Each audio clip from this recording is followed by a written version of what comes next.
저번 시간에 이어서 부동산 자산관리 실무 위탁관리 계약서를 보겠습니다. 7번째 보험의 가입. 자산관리자가 필요한 보험의 가입을 요청하는 경우 투자사는 가입 승인을 검토해야 됩니다. 투자자가 이 보험에 가입하지 아니한 경우에는 사고가 발생해 가지고 투자자에게 손해를 발생시킬 수가 있는데요. 그랬을 때는 자산관리자는 책임을 지지 않습니다. 보험 가입 시 법령이 허용하는 한 그 피보험자에게 자산관리자를 같이 포함시켜 사고 시 처리를 원활하게 하고 제3자의 구상권 청구로부터 이제 보호할 수 있도록 사전에 투자자를 충분히 이해를 시키고요. 보험을 가입을 해야 됩니다. 자산관리사 PMC죠. PMC를 피보험자로 등재시키는 것을 꺼려할 수도 있고요. 또 장기적인 관점에서 보면 화재가 발생해 가지고요. 보험사가 PMC의 모든 계좌에 구상을 하여 직원들의 급여가 지급되지 못하고 회사의 존립마저 위태로워질 수가 있거든요. 그래서 부동산 운영에 타격을 줄 수가 있습니다. 그래서 이 보험의 가입은 화재가 났을 때 화재를 수습하고 임차인의 불만이 있을 때 불만을 처리하고 피해를 조사하는 일들을 하는 게 자산관리자들의 일인데 요것이 이제 일이 많다 보니까 자산관리자들의 급여에 문제가 발생할 수가 있고요. 인력의 이탈이 발생할 수도 있고요. 부동산의 안정적인 측면을 더 우선시하자는 차원이 이제 보험의 가입이다. 직접적인 원인이 자산관리사에게 PMC들에게 있더라도 당연히 손해를 청구할 수가 있죠.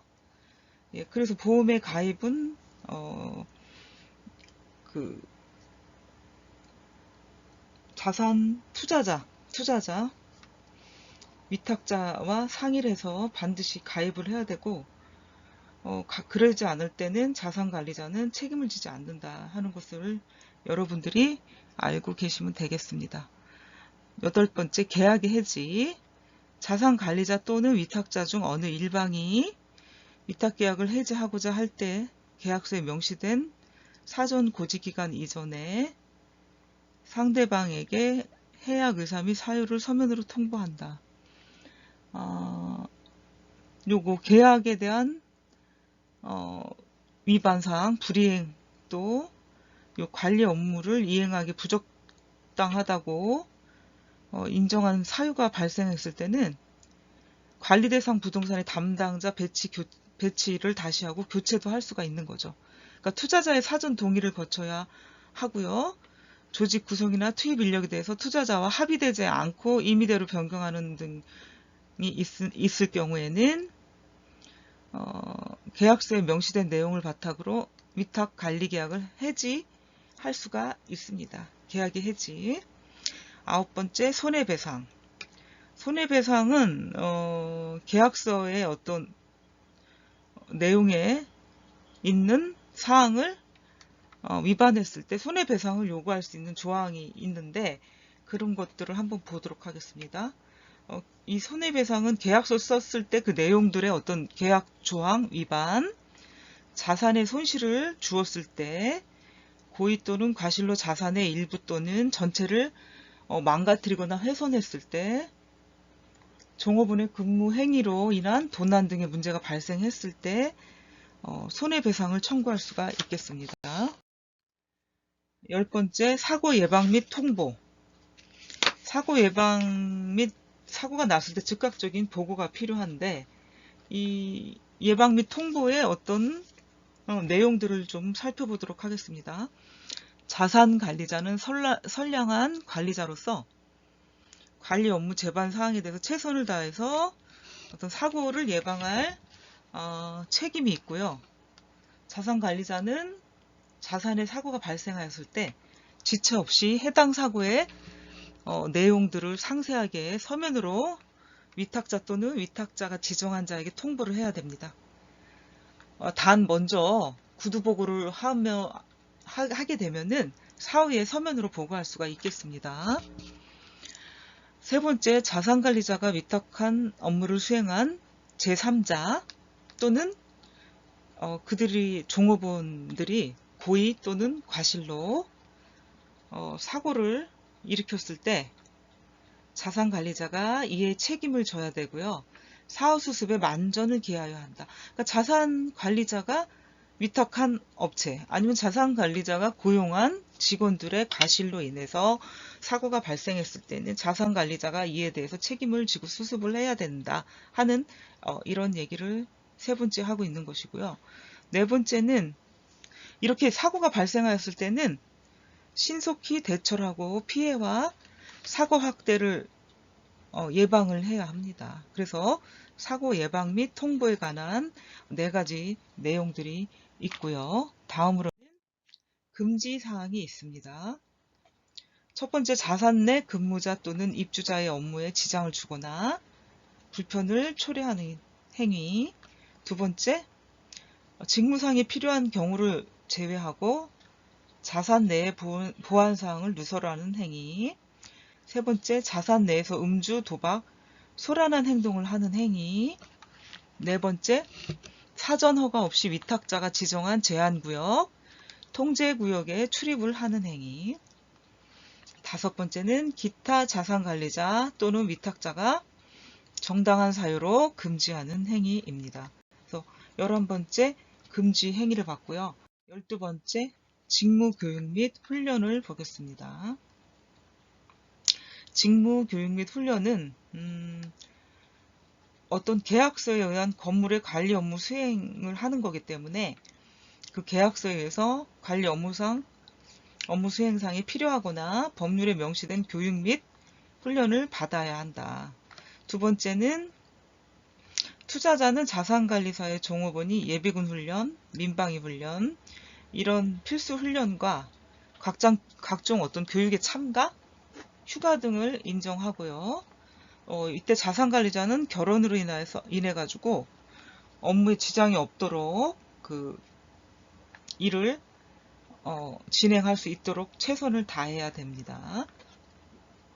세 번째는 투자자가 계약 기간 중에 자산관리자의 종업원의 능력, 자질 면에서 관리 업무를 수행하는데 적합하지 않다고 판단이 될 때는 교체를 요구할 수도 있고요. 또 그 종업원의 업무 수행을 즉시 중지시키고 다른 인원으로 대체하기를 원할 때는 다른 인원을 투입을 해야 됩니다. 그래서 이렇게 직무 교육 및 훈련은 3가지가 있고 이런 내용들로 이제 구성이 되어 있죠. 13번째 문서의 귀속.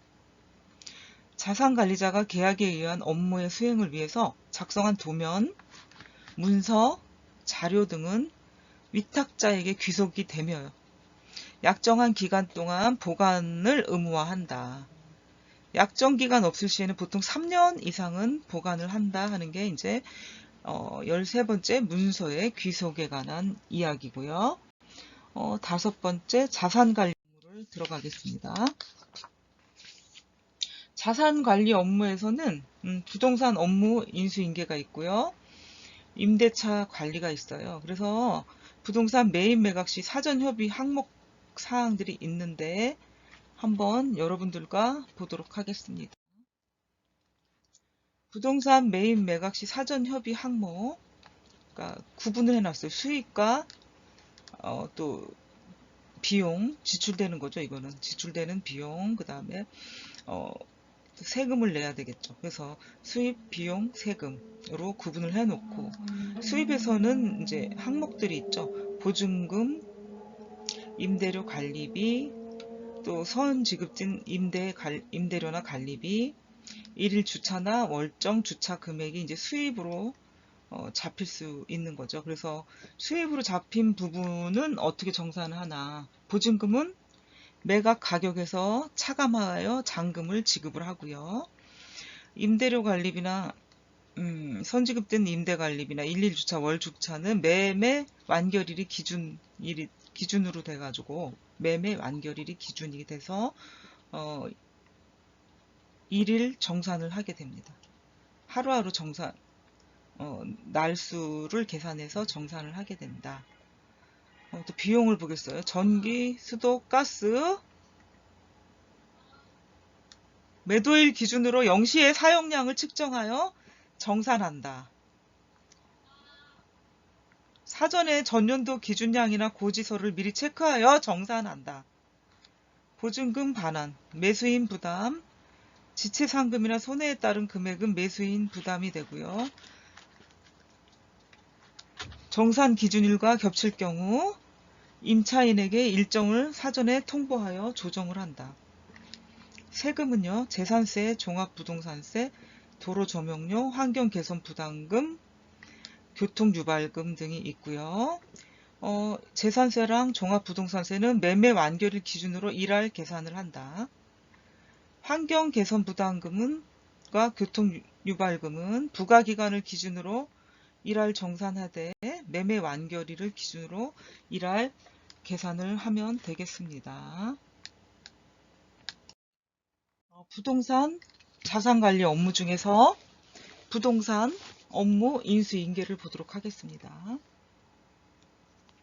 신규 기존에 관리 중인 건물을 신규로 인수하거나 당사가 관리 중인 건물을 인계할 때 이제 부동산 업무 인수인계가 이루어지게 되겠죠. 각종 자료 및 업무를 이해할 수 있어야 되겠고요.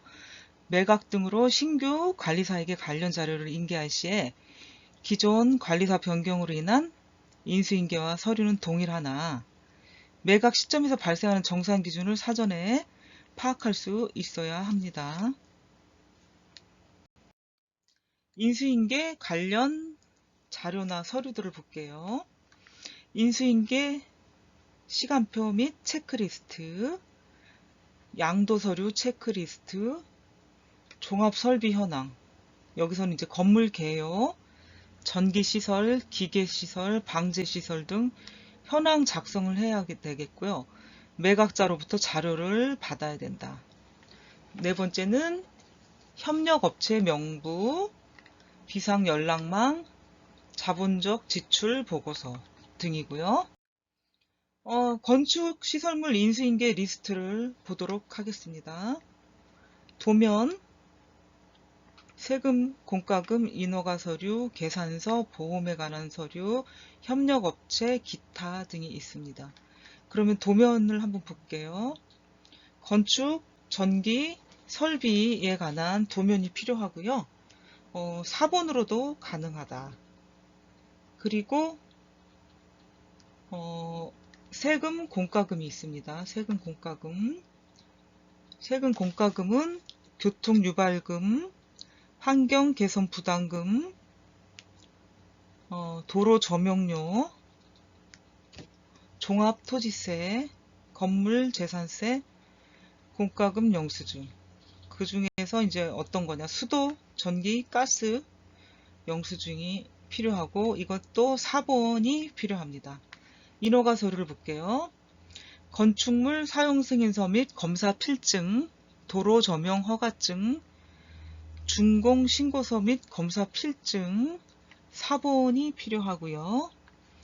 안전관리자 신고 필증, 전기 안전관리자 신고 필증이죠. 필증, 방화관리자 신고 필증, 승강기 완성 검사 필증, 전기 사용 전 검사 필증, 도시가스 완성 검사 필증, 보일러 설치 검사 필증, 소방시설 완공 검사 필증, 정압기 분해 점검 확인서, 여기 물탱크 청소 필증, 전력 수급 계약서, 주차장 유료화 신고 필증, 자체 검사 필증, 지하수 개발 이용 허가서, 원본들이 필요하고요.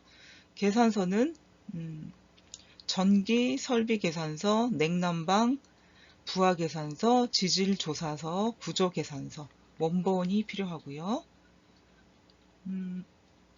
요걸 안 했네요. 인허가 서류에서 오수 정화 시설 준공 검사 필증, 냉온수기 검사 필증, 5개 광고물 신고 필증은 4번이 필요하고요. 아까 이 계산서는 원본이 필요하다고 얘기를 했고요.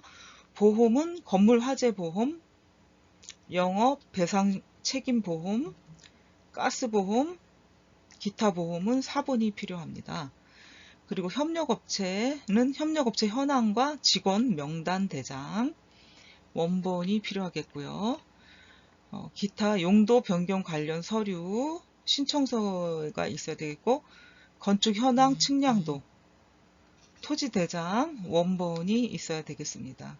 그래서 건축물 시설 인수인계 리스트를 여러분들하고 한번 살펴보았습니다. 자산관리 업무에서 이제 7번째 임대차 현황,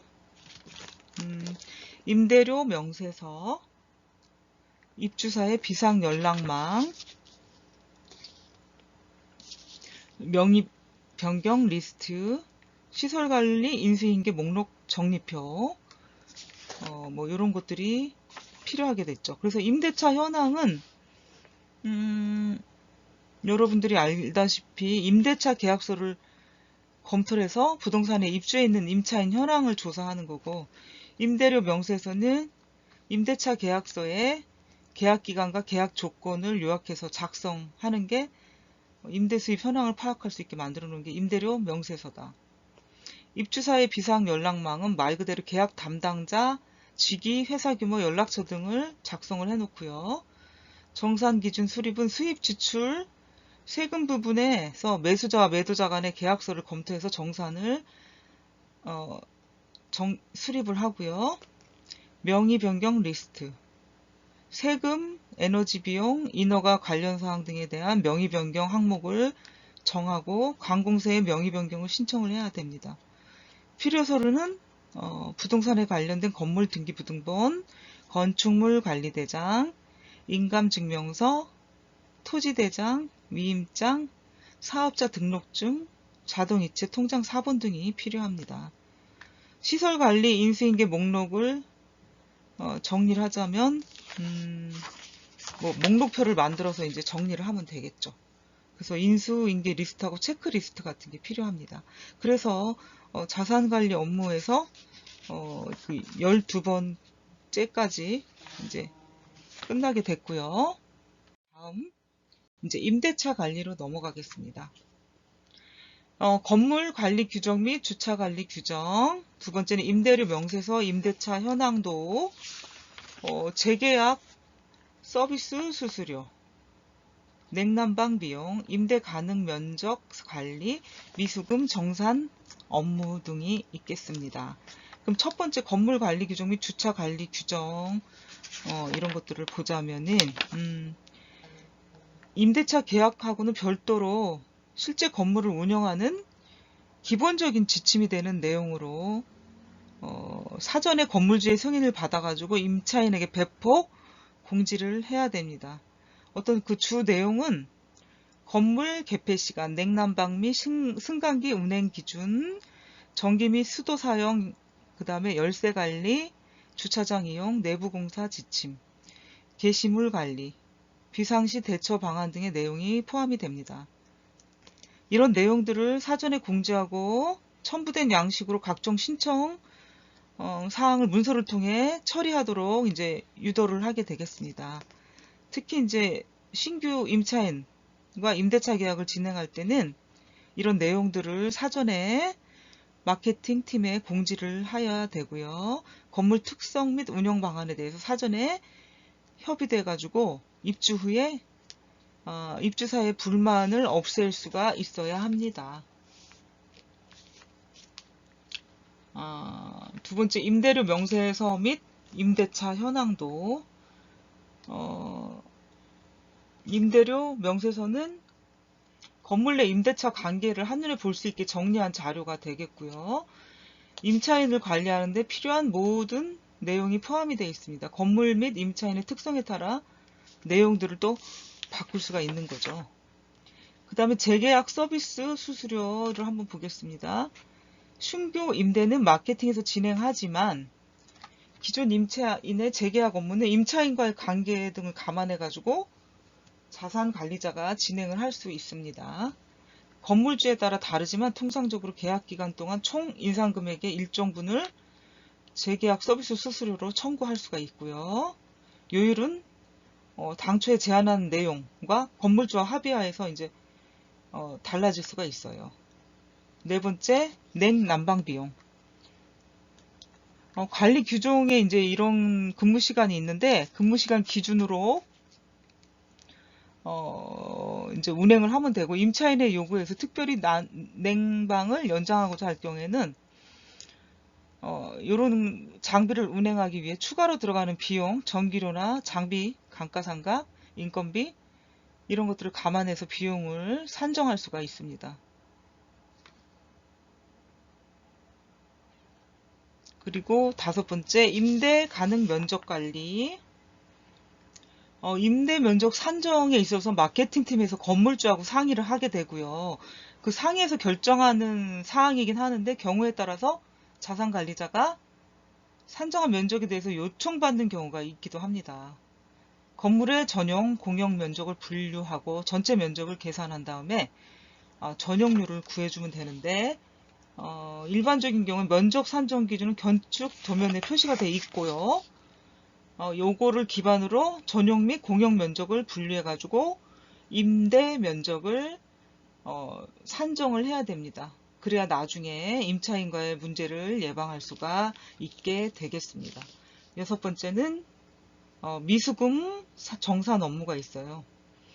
임대차 계약이 중도 해지되거나 만료되었을 때 임대인은 보증금에서 각종 미수금을 공제하고 남은 금액을 반환을 하게 됩니다.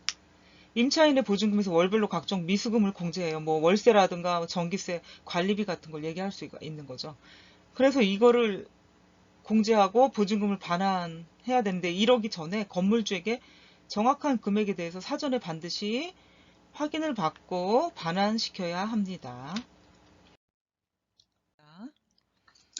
최근에 그 프라임 빌딩에서 컨시어즈 서비스를 제공하려는 차원에서 VIP 주차장을 별도로 운영한다. 주차 공간도 넓고 공간에 별도의 인테리어를 하여 일반 주차와 차별화된 주차 시설을 제공한다. 발렛 파킹 서비스를 제공하는 빌딩도 있고요. 이럴 경우 주차장 관련 보험을 별도로 가입하여 운영하여야 한다. 실무 팁 VIP 주차장 운영에 관한 내용들인데요.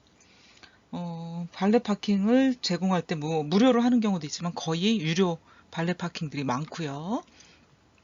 또 VIP 주차장을 별도로 운영하다 보니까 공간을 넓게 하고 인테리어를 해야 하는 것 때문에 주차장 관련 보험을 별도로 가입을 해야 된다는 내용이고요. 또한 요즘 많이 하고 있는 그 무인 주차 시스템을 운영할 경우 주차권 발급 비용을 아끼고요. 인력을 줄일 수 있기 때문에 많이 선호하긴 하는데 건물의 특성상 효과가 미비할 수가 있기 때문에 이 앞서 선행된 빌딩들을 어떻게 하고 있는지 벤치마킹을 하면서 어떤 문제점이 있는지 또 운영상의 장점 등이 어떤 게 있는지 최대한 파악해서 주차관리 규정을 결정을 해야 합니다. 그러니까 실무에서는 이런 거를 이렇게 적용을 하면서 주차장을 운영한다 하는 거를 지금 여러분께 얘기를 했고요. 다음으로는 임대차 현황도 실무 팁이죠. 임대대행과 임차대행 수수료예요. 임대대행 수수료는 일반적으로 건물주가 1개월에서 2개월치 임대 수수료를 지급을 하는데 임차대행 수수료의 경우는 일반적으로는 임차인이 지급을 하고요. 그 금액은 제한을 받아가지고 조정을 해요. 그런데 다만 임차인이 수수료를 지급하지 않는 경우에는 임차 대행의 경우 건물주가 1개월에서 2개월치 임대료를 지급합니다. 대행사마다 상황이 다르긴 하는데 임차인과 약속한 수수료 이상을 받을 경우 임차인에게 나머지 부분을 돌려주는 경우도 있습니다. 건물주와 임차인 간에 중복 수수료를 받는 것을 정책적으로 거부하는 경우도 있다고 볼 수가 있겠습니다. 경우가 있다. 정책적으로 거부하는 경우가 있다라고 할 수가 있겠습니다. 다음 자산관리 업무에서 7번째, 8번째가 남았는데요. 7번째는 입주자 만족도 설문조사예요. 입주자의 만족도를 조사하고 불편한 거 아니면 개선할 점에 대해서 의견을 청취하는 데 사용하는 양식이다 그래요. 그래서 통상적으로 1년에 1회 아니면 2회에 만족도 설문조사를 실시하는 것을 원칙으로 하고요. 그 설문조사가 진행이 되고 결과가 나오면 건물주에게 보고를 하고 자체적인 관리에 이 설문조사를 참조하도록 돼 있습니다. 8번 각종 약정서를 보도록 하겠습니다. 시설물 양도 양수 약정서, 원상복구 합의서 양식, 정산 약정서, 전대 동의서, 제소전 화해 조서가 있습니다. 그래서 시설물 양도 양수 약정서는 임차인이 기존의 임차인이 계약을 중도 해지하고 신규 임차인에게 현재 있는 시설물에 대해서 일체의 권한을 양도할 경우에 기존 임차인 및 신규 임차인 간에 맺는 양도 양수 약정입니다. 이거는 이제 향후에 시설물에 대해서 분쟁의 소지를 없애기 위해서 필요한 자료가 되겠죠. 시설물 양도 양수 약정서. 2번 원상복귀 합의서 양식. 건물 준공 시부터 임차한 상황이라면은 원상복귀 범위에 대해서 명확하게 지정하기가 어렵고요. 유사한 업종을 유치하고자 할 경우에 사용하는 합의서 양식입니다. 원상복구 합의서 양식. 또 세 번째 정산 약정서. 임차인의 사유로 임대차 계약이 중도 해지되었을 경우에 계약에 따라서 중도 해지 위약금을 청구할 수가 있습니다. 이런 경우에 이제 해당 금액을 보증금에서 공제하고 반환해야 되는데 이러한 내용에 대한 증빙을 위해서 별도의 약정서를 체결하는 게 이제 정산 약정서다라고 볼 수가 있겠고요. 4번 전대 동의서를 보겠습니다. 임대차 계약상에서 원래 전대는 원칙적으로는 허용되지 않는데 이것이 이제 계열사나 어떤 특수한 임차인의 사정에 의해 가지고 허용을 하는 경우가 이제 전대 동의서죠.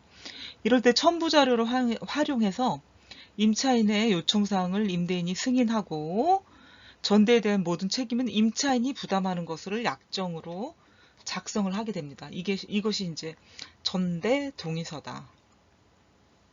5번 제소전 화해 조서. 월세를 2개월 이상 차임을 연체를 하거나 법적인 문제가 생겼을 때 임대인은 법적으로 명도소송을 할 수가 있는데 명도소송의 과정을 단순화하고 불량 임차인이 발생하는 것에 따라 임대인의 어떤 손해를 최소화하기 위해서 제소전 화해를 체결하는 경우가 있어요. 그래서 여기는 아까도 얘기했듯이 임차인의 의무 2개월 이상 월세 연체를 했을 때 이걸 어겼을 때 이게 이제 별도의 소송 과정 없이 바로 명도시킬 수 있는 법적 근거를 받기 위해서 미리 판결을 받는 내용이 들어 있습니다. 그래서 협의된 내용을 작성해 가지고 사전에 건물주의 승인을 받고 해당 변호사를 통해서 제소전 화해를 진행하면 됩니다. 판결을 받기 위해서는 3개월 정도의 시간이 소요되는데 판결 후에는 해당 판결물의 사본을 건물주로부터 받아서 임차인 관리에 참조를 하는 게 이제 제소전 화해 조서가 되겠습니다.